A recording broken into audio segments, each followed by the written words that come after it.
กบคิวครับลองเบิ้งครับ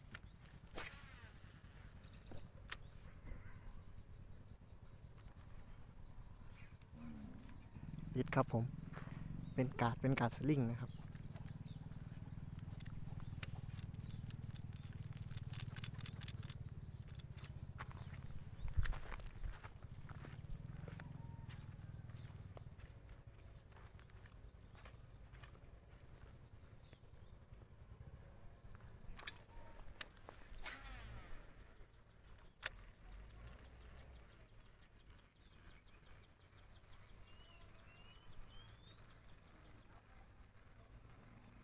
กัดครับผมปลาคอน้อย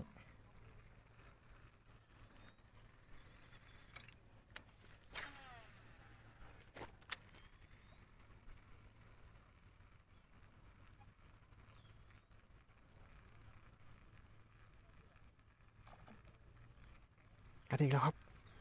ตัวน้อยหน่อยครับ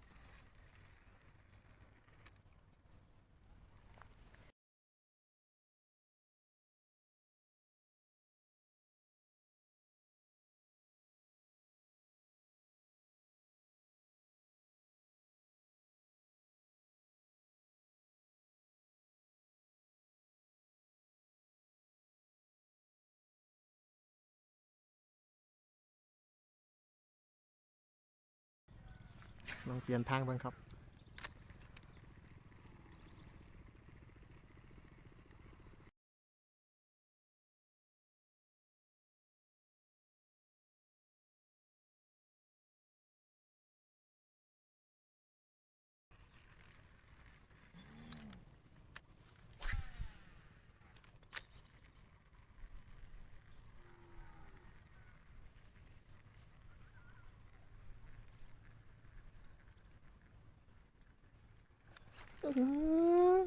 หลุดครับผมคิดว่าคือสิบ่กัดอีกแล้วครับมันกัดถึกเบ็ดนะครับ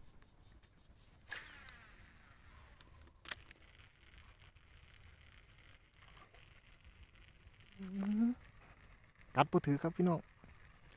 พูนอยู่ฟังผลอยู่ไกลๆผลครับซุ่มกับว่าได้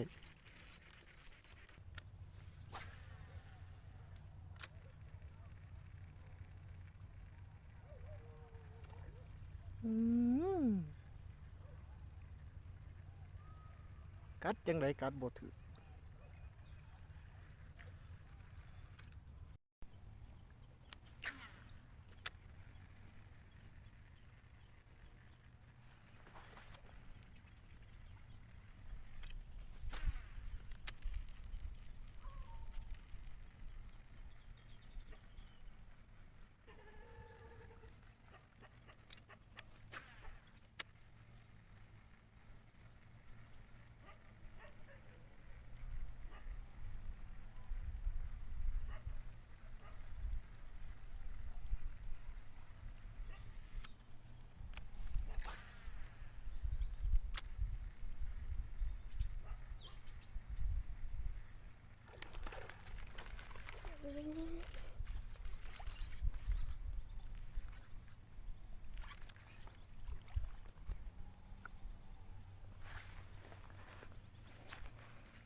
เรียบร้อยครับ